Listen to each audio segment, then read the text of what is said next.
इस वीडियो में आप परवेज मुशर्रफ की जिंदगी की एक अनसुनी कहानी सुनने जा रहे हैं। परवेज मुशर्रफ जब 2001 में भारत आए थे, उस दौरान वो दिल्ली के दरियागंज स्थित नहर वाली हवेली में जा पहुंचे। वहां पर वो करीब 20 मिनट रुके और कई बार भावुक हुए। दरअसल ये हवेली मुशर्रफ का पुश्तैनी घर था। आज़ादी के बाद मुशर्रफ का परिवार पाकिस्तान चला गया।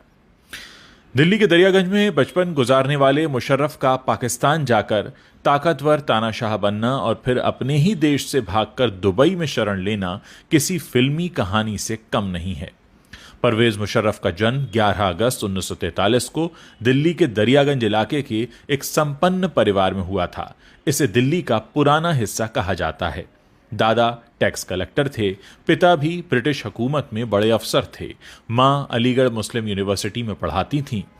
मुशर्रफ परिवार के पास पुरानी दिल्ली में एक बड़ी कोठी थी। अपने जन्म के 4 साल बाद तक मुशर्रफ ज्यादातर यहीं रहे।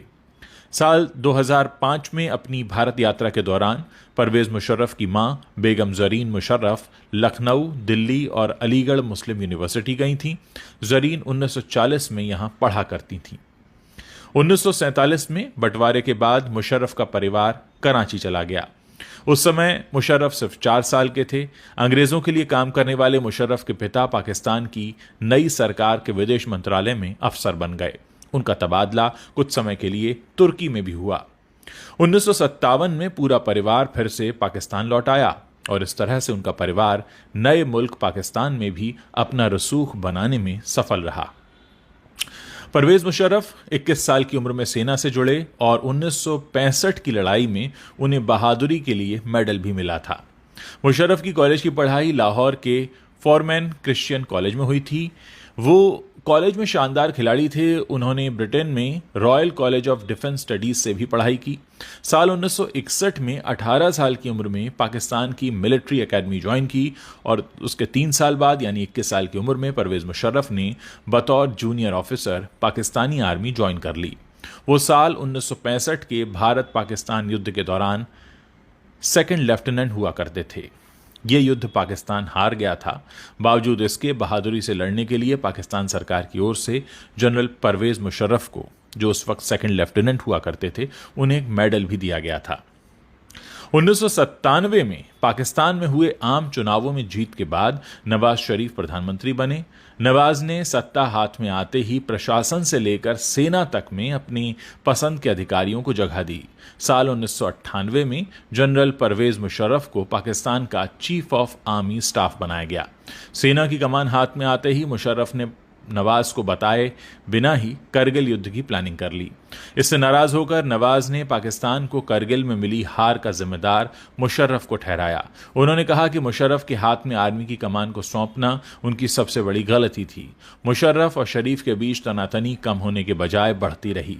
11 अक्टूबर को मुशर्रफ को इस बात की जानकारी मिली कि जल्द ही उन्हें पद से हटाया जा सकता है। इसके बाद 12 अक्टूबर 1999 को मुशर्रफ श्रीलंका दौरे के लिए रवाना हुए। दूसरी ओर नवाज ने इंटेलिजेंस चीफ जनरल जियाउद्दीन के साथ मिलकर इस्लामाबाद में मुशर्रफ को हटाने के लिए गोपनीय बैठक की। मुशर्रफ को जैसे ही इसकी भनक लगी तो उन्होंने भरोसेमंद अधिकारियों जनरल अजीज खान, जनरल एहसान उल हक और जनरल महमूद को तख्ता पलट करने का आदेश दे दिया। इसके बाद नवाज शरीफ को मुशर्रफ के विमान का अपहरण करने और आतंकवाद फैलाने का आरोप लगाने के आरोप में गिरफ्तार कर लिया गया। बाद में उन्हें परिवार के 40 सदस्यों के साथ सऊदी अरब भेज दिया गया। अपनी जीवनी in the line of fire a memoir में जनरल मुशर्रफ ने लिखा कि उन्होंने करगिल पर कब्जा खाने की कसम खाई थी, लेकिन नवाज शरीफ की वजह से वो ऐसा नहीं कर पाए।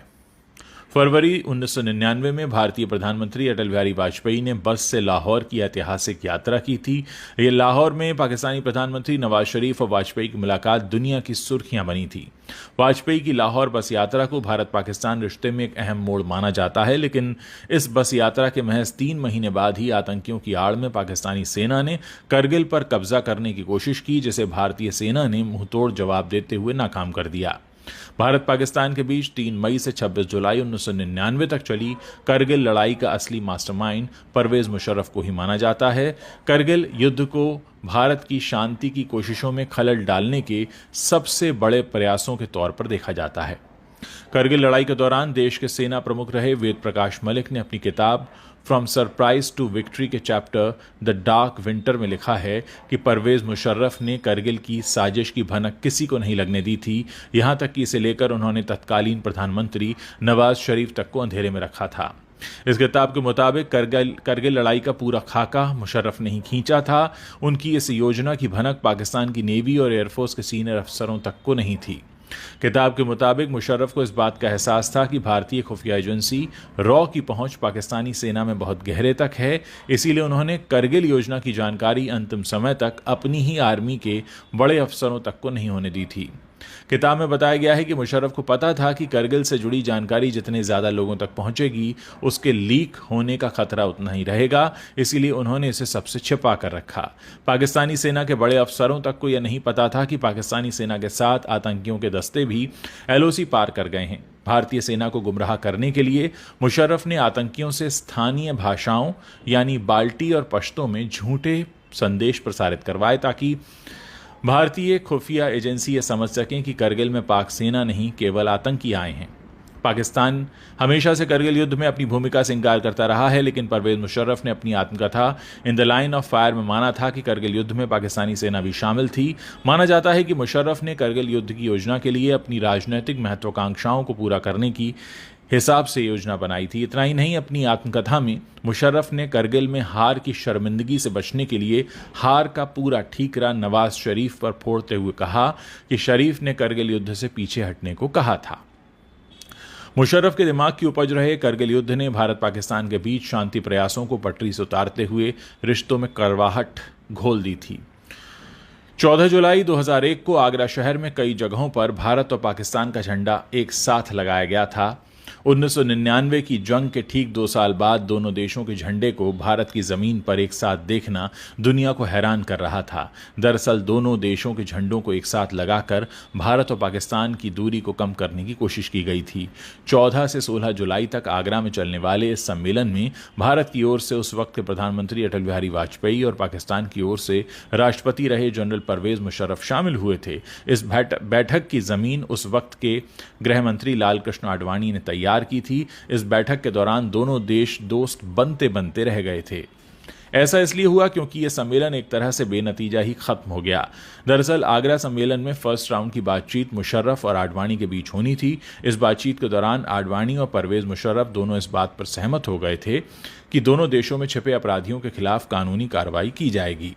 इसके बाद आडवाणी ने कहा कि औपचारिक तौर पर यह संधि लागू हो, इससे पहले अगर आप 1993 के मुंबई बम धमाकों के जिम्मेदार दाऊद इब्राहिम को भारत सौंप दें तो शांति प्रक्रिया आगे बढ़ाने में मदद मिलेगी। लेकिन इतना सुनते ही मुशर्रफ के चेहरे का भाव बदल गया और उन्होंने समझौते को मानने से इनकार कर दिया।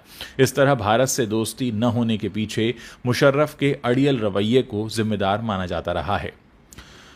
2019 में उन्हें कोर्ट ने मौत की सजा सुनाई और कहा कि पहले मौत हो जाए तो 3 दिन तक इस्लामाबाद के चौक पर लाश को लटकाया जाए। जी हां, परवेज मुशर्रफ को इस्लामाबाद की विशेष कोर्ट ने 2019 में संविधान बदलने के लिए देशद्रोह के मामले में मौत की सजा सुनाई थी। वो पहले ऐसे सैन्य शासक थे जिन्हें देश के अब तक के इतिहास में मौत की सजा सुनाई गई थी। कोर्ट ने करीब 167 पन्नों में विस्तार से अपना फैसला लिखा था।